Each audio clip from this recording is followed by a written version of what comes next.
Hello and welcome to the Diabetic Podcast. I'm Justin, and on here I talk all things diabetes tech, news, management, and beyond with industry leaders, educators, and those living with diabetes. I spoke with Lauren Bongiorno, a fellow diabetes podcaster and founder of Risely Health, which is a virtual type 1 diabetes health coaching resource. That program is guided by a team of nationally board certified coaches who live with diabetes, and they help people and families take ownership of their type 1 diabetes through virtual health coaching programs, practical education, and community. If you want to learn more about Risely, I've got a link in today's show notes. Lauren was diagnosed with type 1 diabetes at the age of 7 on Halloween. Our discussion starts with her diagnosis and kind of what led to where she is now. Then we get into how people can take control of their diabetes and claim the right balance of control and living a free and fulfilling life with type 1 diabetes.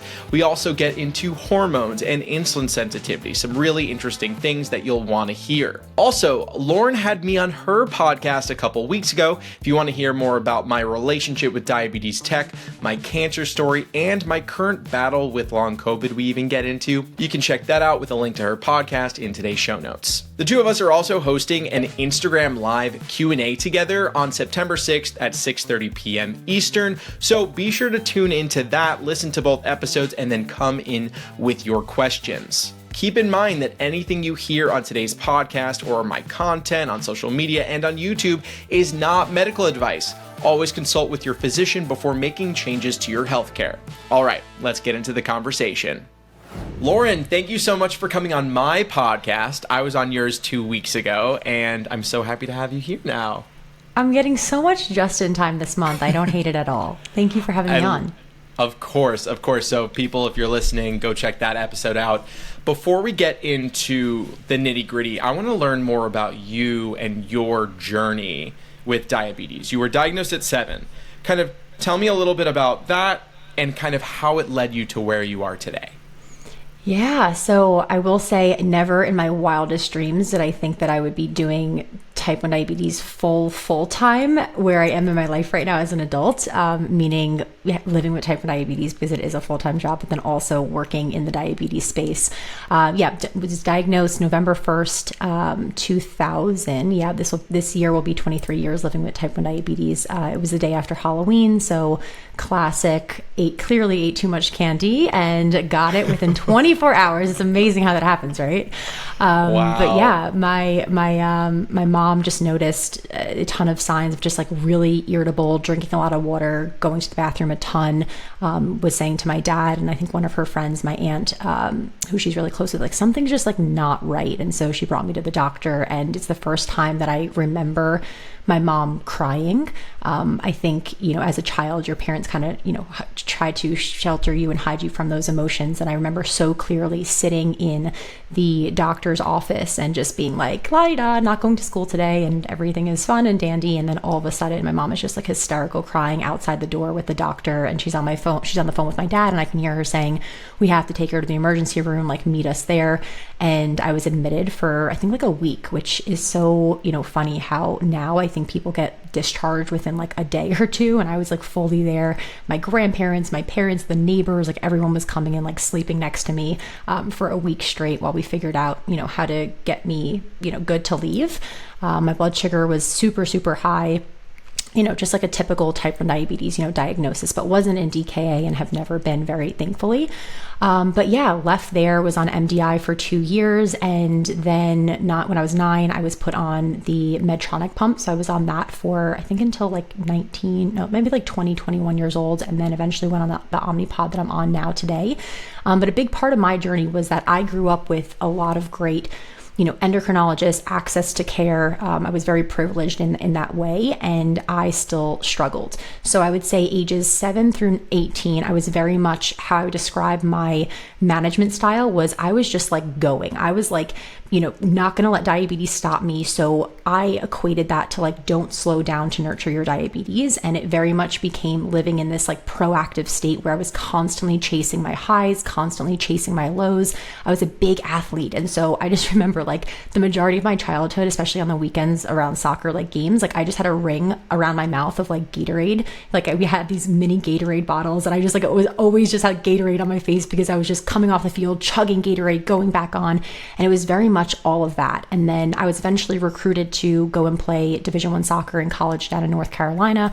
Went there and realized like, whoa, like this is a whole other world of competitive level, and you're competing for a spot on the field. And it's not like the nice, league kind of when you're younger, high school, where everybody's friends. It's like your teammates are really, you're competing against them in a way for a spot on the field. And so August, I remember September, the first 2 months of getting there, we were in the heat of North Carolina. It was humid, it was hot, and my blood sugars were going crazy. And I remember being like, okay, I have to figure this out, because even though I had great care up until then, I was never really taught like, well, how do you improve your blood sugars? There was a lot around like, just keep your A1C pretty much below a 7.5. And I did, my whole life, but it wasn't like, how can we not just live and make it through each day? How can we actually thrive with this condition? So I kind of took matters into my own hands, and I started learning about my patterns and about nutrition, and became, frankly, really obsessed with biohacking and just understanding how things affect me from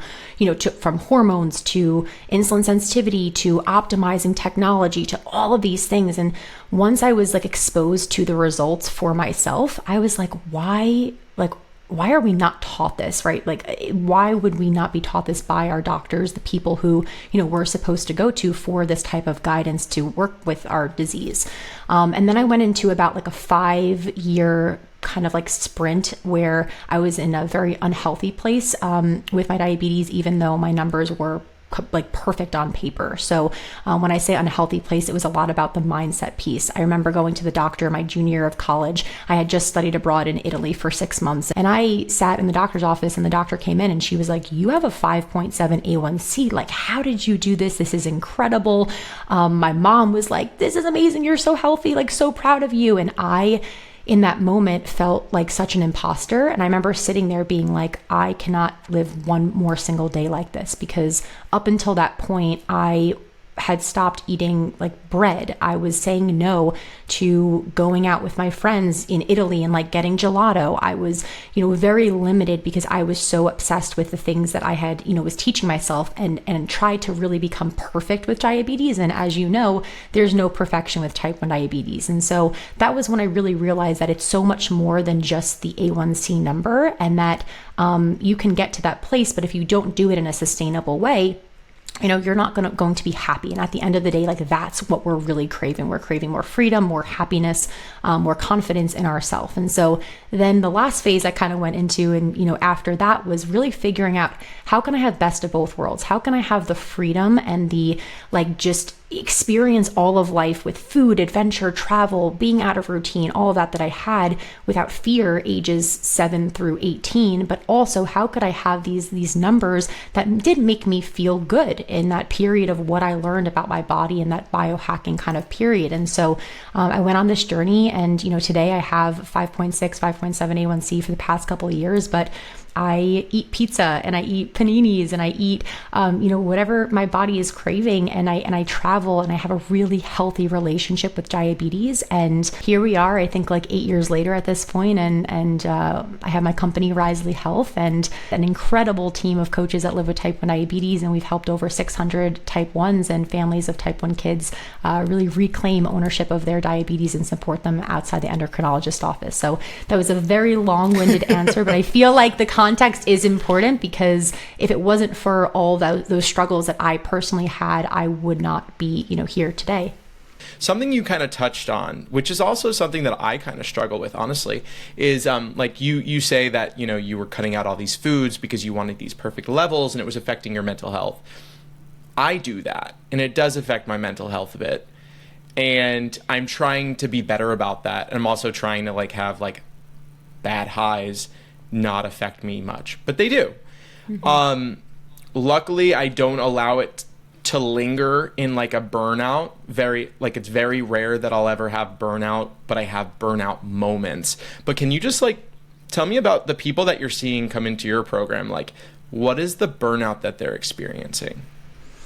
Oh, this is a great question. So I think the burnout, it comes from a few different things. What I'll share is that traditional burnout and the way that I think doctors speak about it. Like I remember my parents, they were always worried that like after 20 years, I would hit this point where I would get burnt out because living with diabetes is just, the daily decisions and the weight that we carry, every single day, it can compound and get to that point. And so the doctors kind of described to them like, hey, like the one thing you want to think about is later on in life, she may get burnout. And I think that, equating length of time to burnout is just simply wrong because you can be burnt out after the first year of having type 1 diabetes, right? And so it comes from a few different things. I think what we see the most is, first of all, burnout from the roller coaster numbers. So when your blood sugars are, your standard deviation is high and you're going up and you're going down and you're roller coastering, or you're staying high for extended periods of time, your mood is impacted, your energy is impacted, your focus is impacted. And so you can have burnout simply just from not feeling great because of the impact on your, your blood sugars have on your body. Number two, another reason for burnout is kind of what you're describing, where it's like, I have such a high standard for myself. And so maybe there are possibly like education gaps and not really knowing how to be flexible and how to go out of routine with your diabetes and not knowing your body's patterns with that. And so it's like you try to do everything quote unquote right by limiting yourself, by restricting yourself. And that can lead to burnout itself because you realize, hey, this doesn't make me happy, right? There's a lot of things that humans, we need to be happy. One of them is certainty, right? We need to know that we're going to come home to food and we have access to, a shelter and a place to sleep and water and all these things. And we also need spontaneity and uncertainty, right? If life was the same every single day, that would be really boring. And everybody needs those things to a different degree. So that's another reason. And then the third reason that we see a lot of, Justin, we have so many people who will change careers or leave relationships throughout coaching with us because they realize that like, it's not the diabetes that's actually burning them out. It's the fact that they don't have space in their life for their diabetes because something around them is actually just toxic or really draining them or not allowing them to prioritize themselves. Yeah, that makes sense. Diabetes PTSD. Mm-hmm. I've experienced that, I think. Like a very light form of PTSD. I don't want to like undermine what that is. But after going low, like having a severe low, people come out of that feeling scared of using the medication we all need, insulin, right? Like, do you have people that come into your program that are like so afraid of insulin?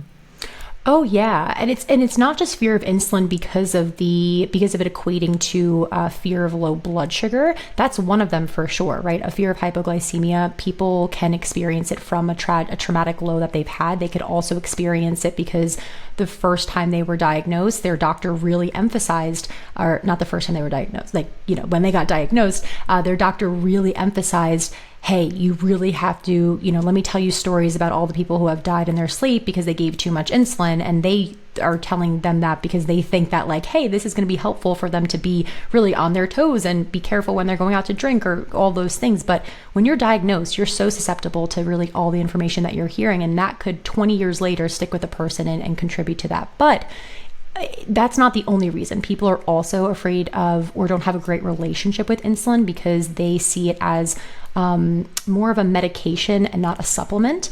And so they're thinking like it's bad to take more insulin. Like I want to try to limit the insulin I'm taking and don't really connect that, hey, this is just like my body doesn't produce it, so I have to supplement it with it. And, it's not a bad thing. Another thing is like fear of weight gain, right? And not understanding really how like you going on insulin does not equate directly to you not being able to live in the body that you want to live in or feel good in. So there's multiple, different reasons for that. Yeah, something you mentioned about doctors telling scary stories. I remember right around my diagnosis, my friend was like, oh, you need to see this scene from Sweet Magnolia, like the drink your juice, Shelby scene. And it's where Julia Roberts' character, have you seen that? I haven't, but I think I've seen God. like a clip of it. But I'm thinking about like the Panic Room. If you've ever seen that, have you seen the Panic Room? Okay, it's wait, does probably that kid have diabetes in that movie? That's the whole plot is about Okay. there's intruders in the house. She's in the room with I can't remember that main actor's name, but it's Kristen. I think it's Julianne Moore? We're both a bit. No. Jodie Foster. Jodie Foster. Yes. She's I the messed mom, up. and then her daughter, who's in Twilight. What's the movie? Kristen Stewart. Oh my Stewart. God. Yeah. Okay. She plays the type 1 daughter, and she's in the panic room and like literally having a terrible low and doesn't have her stuff, and so they have to like escape while the intruders are like downstairs and try to get like the juice, but then they knock it over. It's a whole thing. So is it the same situation in Sweet Magnolia? That. Well, don't if you're susceptible to like this trauma. No, I'm fine. No, I need to rewatch that. No, I'm fine. I need to rewatch that now that I have type 1. That's crazy. But someone showed me that scene. It's a scary scene, and I was traumatized by it. It was early diagnosis, right? So like I was like, what? This is crazy. And I had experienced some lows at that point. I didn't know it could get that bad. So that was crazy. I want to ask you about the right balance of looking at your numbers. I think I look at my numbers too often. How do you balance looking at your numbers and your mental health and not being overly obsessed with that?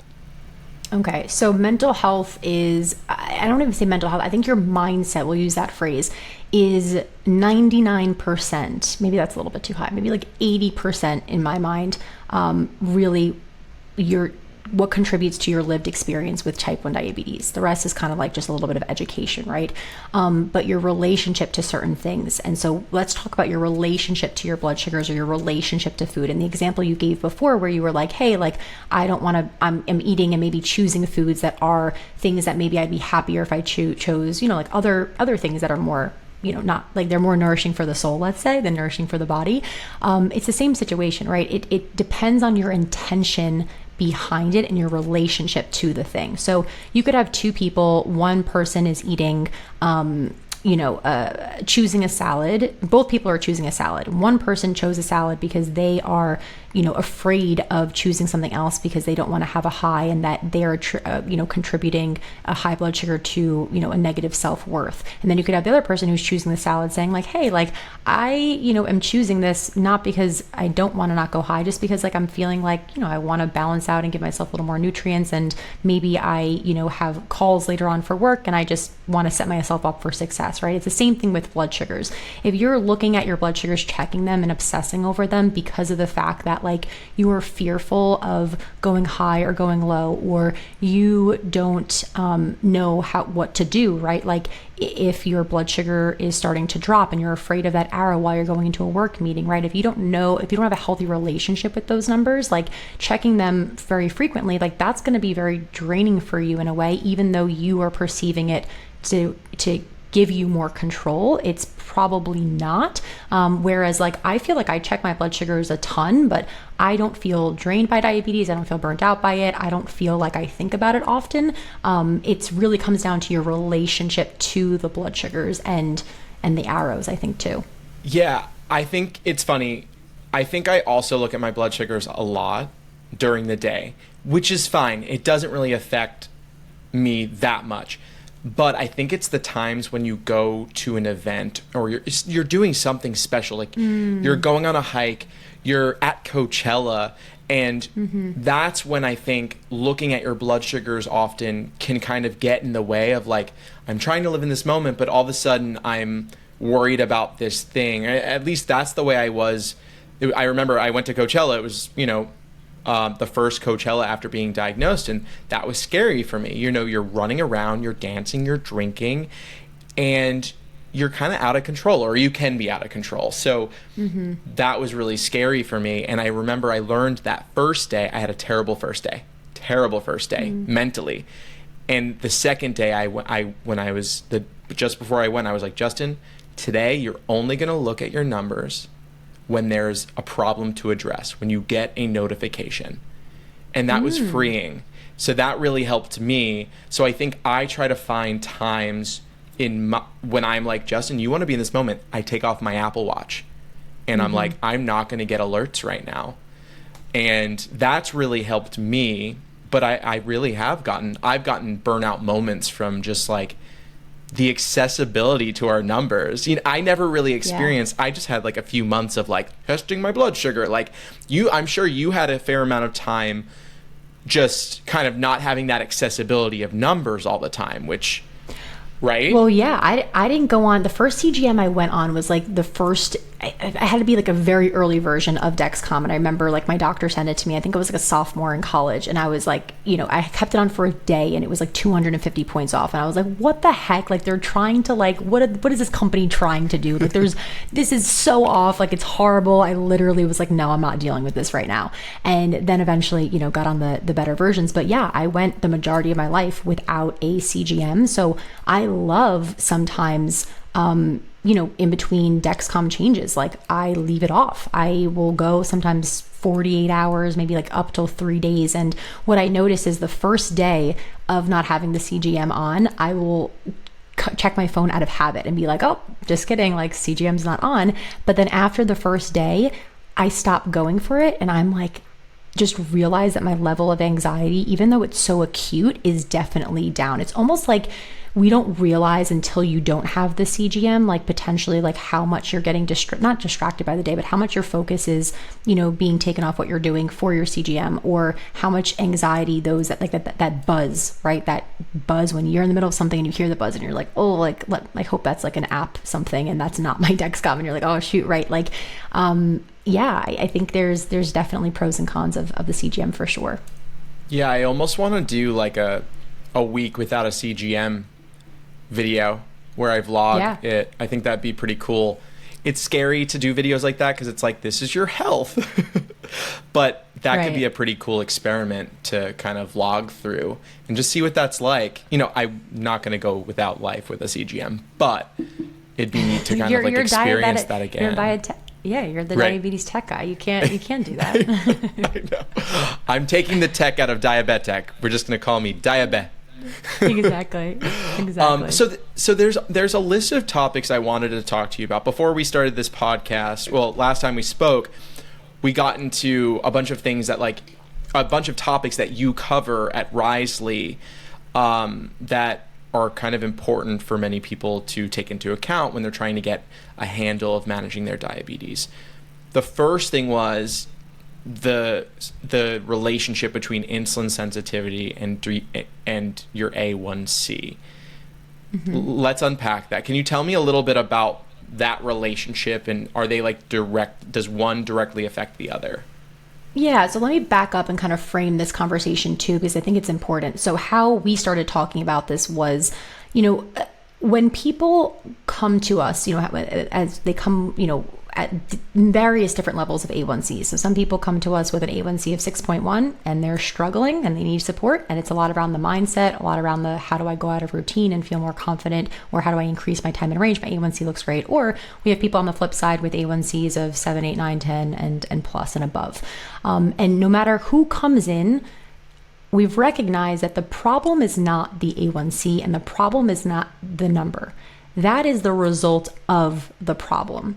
And it's almost like if you think about it, an iceberg, right? If you have an iceberg in the water, the top part that you can see, that is like the things that you feel on a daily basis. You're like, oh, like my numbers are roller coastering and my time in range is low, or my A1C is high, or maybe my A1C is, good and it's just where it is. And that's my experience of what I know on a daily basis. But then when you go beneath the water, you see all of the things that are really the roots of why you're not feeling the best that you possibly can with diabetes. And those things are your relationship to food, to insulin, to yourself, your level of acceptance with diabetes, your let's say your education level on nutrition, on exercise, knowing your body's patterns, insulin sensitivity, insulin resistance, optimizing your technology, not just wearing it, because there's a difference of being on a insulin pump and also optimizing your insulin pump and knowing how to use it for your body, right? There's all of these things that are the roots of whatever your numbers,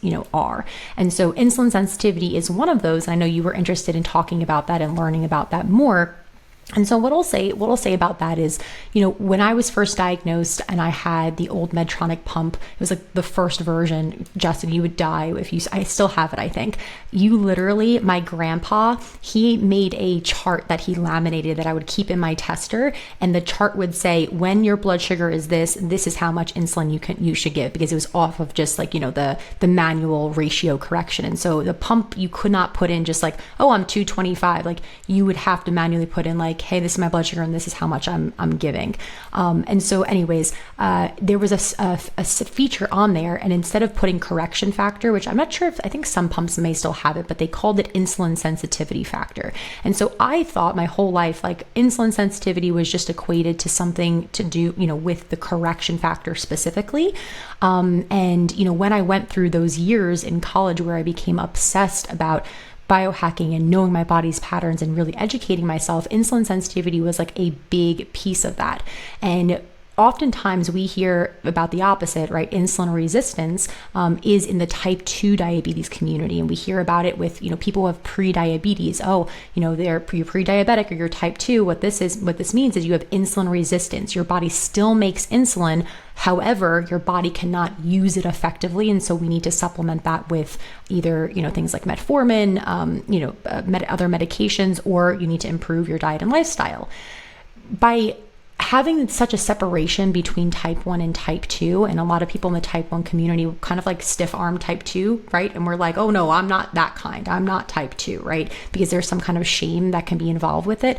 What we miss out on is how similar, our bodies, how many similarities there are actually between all types of diabetes. And it's not just type 1 or type 2, there's gestational, there's type 3, like there's so many different types, but insulin resistance and sensitivity is a commonality between everything. And so, if we're just talking about like what is insulin sensitivity, that's just like how easily your body can use the insulin to take take the sugar out of your blood. And that's a good thing. And why that's a good thing, and the main benefits that you'll see from increasing your insulin sensitivity is at the base level, you're increasing your insulin to carb ratio and your correction factor. So let's say you're a 1 to 10 ratio, more insulin sensitivity would be, you're a 1 to 12. You really improve your blood sugar control, like period, point blank. You improve your post-meal numbers, so maybe not going as high after you're eating. You come down faster from high blood sugar, so you're not staying as high longer, and that's a huge benefit and really contributes to just like lessening complications later on. And yeah, insulin sensitivity is definitely connected with decreasing your risk of things like heart disease, neuropathy, retinopathy, kidney disease, which makes up, I believe, 50% of deaths related to type 1 diabetes. So, insulin sensitivity is a huge tool that you can have in your pocket to improve all of those things and impact your diabetes. On that topic of insulin sensitivity, I wanted to talk about exercise, because that's when insulin sensitivity, exercise can be very useful for lowering your insulin sensitivity, but I think it also scares people sometimes. Exercise. I've gotten messages from people that say they're afraid to exercise, or they're just beginning to exercise because they finally feel a little more comfortable, especially with these automated insulin delivery systems we're all using now, or many of us are. How do you think people can feel more comfortable exercising? I know it's a broad question, but like, what are some ways?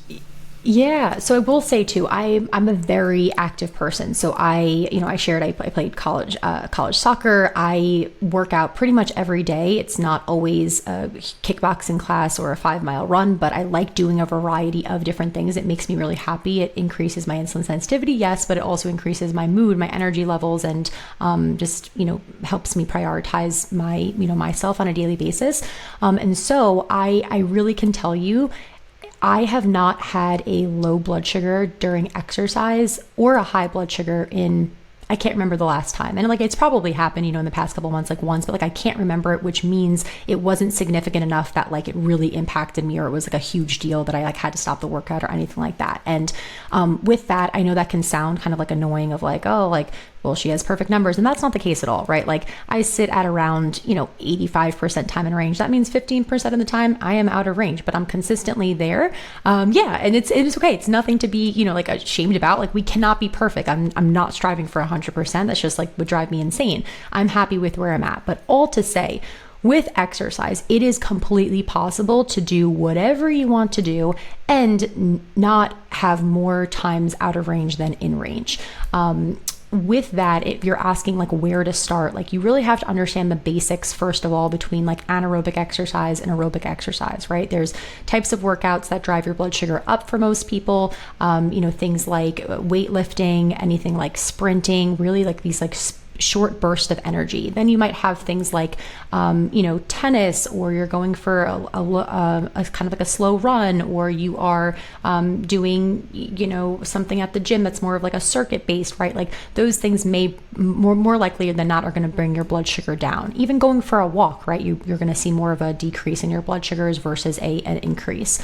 And so that basic principle, you have to understand that. Past that, it's really about figuring out what your body's patterns are. If you ask me blankly, like, well, what do you do for your blood sugars to stay in range? That answer is really not important, because my blood sugar, what I do for my blood sugars and my body is completely different than what you may do than when somebody else needs. So you really have to slow down, start to journal. Where I started was with Post-it notes. So I had Post-it notes all over my desk in college. I was just writing down all of my patterns and connecting it to food and insulin on board and all these different elements. And that's how, our product, the Diabetic Health Journal, was born. And so that's on Amazon. You can use Post-it notes, yes, or if you want like a more formal log, you can get that.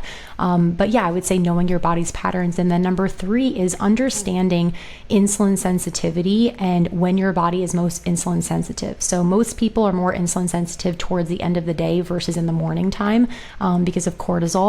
And then also you have, just like if you're a female, your body works on a monthly, it's 24, whatever your cycle is, 24, let's say, to 32 days long. It's different for men. You guys are on a 24-hour cycle, but our insulin sensitivity differs throughout the entire month. So during your, follicular phase, you may have different insulin sensitivity levels than during your, menstrual phase. So there's, those elements to take into account as well. It's very multi-layered, but once you kind of like get it, like it doesn't feel as hard because it just is, your patterns and what you're doing. Yeah, you kind of touched on what my next question was going to be, which maybe we can expand on, but everyone's diabetes is different. And it's crazy. Mm-hmm. Like you mentioned, like how weightlifting can raise people's blood sugars. It doesn't raise my blood sugars at all. In fact, sometimes it lowers it. Specifically, I guess, when I'm doing like ab exercises, which are kind of like a little different. But or can be very like weight. Yeah, but specifically it's like I don't see a rise, but everyone says they see a rise. With stress, I do see a rise. There's all these hormones at play, and you kind of touched on hormones of women just now. And that's something I really wanted to ask you about, because I truly don't know anything in that realm. And I know you kind of unpacked it a little bit, but I'd love to just hear a little more about that. If you can tell me, yeah.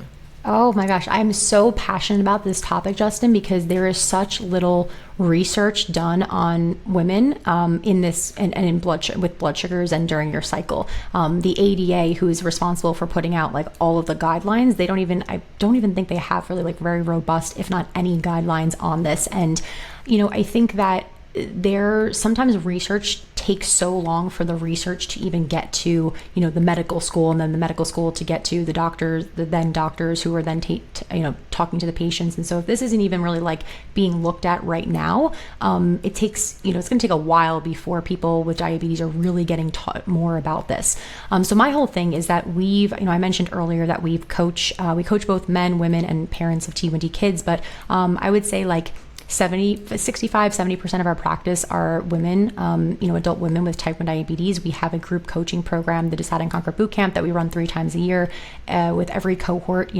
This is a huge topic that we talk about, and really helping people understand how their blood sugars are being impacted by their cycle and by their hormones. So for very point blank, type 1 diabetes is harder for women who are not on birth control with type 1 diabetes than it is for women who are on birth control and have type 1 diabetes, and harder than men, right, in their cycle. And so it's important really to understand why, and it's knowing that like, well, what birth control does is it really levels out all of your hormones. So you're kind of seeing this like middle level insulin resistance, like not super sensitive ever and not super resistant ever. But when you're not on birth control, right, you have this big kind of like roller coaster, if you will, throughout the entire month, where it's really your progesterone and your estrogen. Those things are mostly progesterone's contributing to more insulin resistance at certain phases of your cycle. So yeah, this is like something I can talk about forever, but it really is just important to know that like your cycle and your hormones impact your blood sugars. Yeah. Are people prescribed birth control for diabetes? Does that happen? Oh, don't even get me started on this, Justin. Okay. So, all right. I lost when I was in my, my very restrictive days in my early 20s that we spoke about before, I lost my cycle for 5 years because my body fat was so low, and that was like the main contributing factor, and I wasn't getting the nutrients and the calories that I needed. I went to the doctor several times, and the only solution they could give me was go on birth control. Go on birth control, that'll solve the problems. So I would imagine that the same way that they throw birth control at that example, when that was not the root issue and I literally had to figure it out myself, I'd imagine that they throw it at people's, and not even I imagine, I know this for a fact, that when blood sugars are, all erratic, it's like, oh, hey, like, if you're not on birth control, that could help level out some of the hormones, the piece of it. And everybody's choice, it's your choice, it's your body. And all to say that like, there's a trade-off. If you are going on birth control, there is a trade-off, because you never get to experience half of the month with the insulin sensitivity that you would potentially have if you were not on birth control. And so there's only like, while you're on birth control, there's only so much you can do to increase, I guess, your insulin sensitivity because of how it's working with your hormones. Okay, gotcha. You're like, I'm overwhelmed. Yeah, a lot's taken. I'm going to listen to that 3 times after this. And you were mentioning, you were at a point where you were so overly in control of your numbers, limiting yourself of things, such low body fat. Where you are now, what would you tell your younger self that was in that situation about kind of, the future? Well, I think one thing that I would tell myself back then is that you're looking for happiness in the wrong place.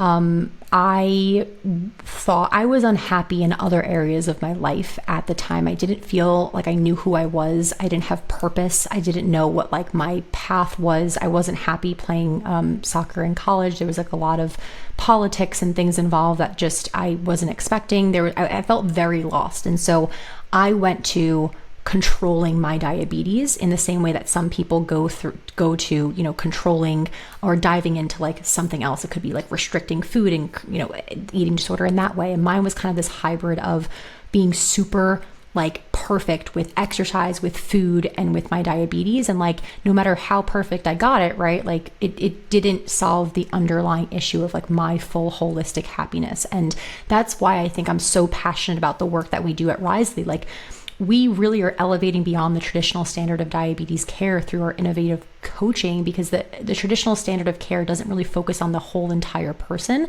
They're just focused on the numbers and the insulin and kind of those like quantitative elements of diabetes, where it's so much, it's just so much more than that. So I would tell myself I was looking for happiness in the wrong place. And I would tell myself, you're going to have diabetes. Hopefully there's a cure one day, but like more likely than not, you're going to have diabetes for the rest of your life. Like, you need to figure out a way to make this sustainable for you. That's great. Before we end, please tell everyone where they can find you, and tell everyone where they can find out more about Risely. Yes, please. So for anyone listening, you can find me on Instagram or TikTok, Lauren_Bongiorno. I'm still trying to get my TikTok game up, Justin. I watch yours all the time, and I'm like, all right, gotta post a TikTok today. But yeah, Instagram, TikTok, Lauren_Bongiorno, and Risely Health, RISELY.com. We're also on Instagram as well. And I also want to say too, I knew today we were going to be talking about insulin sensitivity and insulin resistance, because you had given me that heads up that you wanted to talk about that. So me and the team, we created a freebie for your audience, talking about hacking insulin resistance. So if anybody wants to download it, I'm sure you can, send it or put it in the show notes. Yeah, I love that so much. That's exactly what I was going to say. I'm going to put that in there, and I'm also going to watch it myself. Thank you so much. That's amazing. Awesome. Yeah, it's a download, so it's a PDF. It's easy to go through, but I figured just leave everybody with a little bit more because I didn't know how much we'd be able to cover. Amazing. And also, you and I are going to be doing some sort of Instagram live. Either it may have aired before this, but most likely after this. Kind of, if anyone has questions, we'll do like a little Q&A from our last episode and this one. So I'm looking forward to that. But Perfect. Yeah, thanks for coming on the show. Thanks so much, Justin. Thanks for listening to today's episode. I've thrown links to the Hacking Insulin Resistance resource that Lauren mentioned, as well as her social handles and a new challenge they're hosting at Risely. Those are all in today's show notes. The two of us are hosting that Instagram live on September 6th at 6:30 p.m. Eastern. It's a Q&A. Come in with your questions and get ready for next week's episode. I met with a rep at Abbott to ask all about Libre 2 and Libre 3 and their upcoming compatibility with automated insulin systems like Omnipod 5 and t:slim's Control IQ. New episodes of this podcast release every Monday wherever you listen and on YouTube. If you'd like to follow me there and on social media, there are links in the show notes. I'm Justin, and I'll see you next week.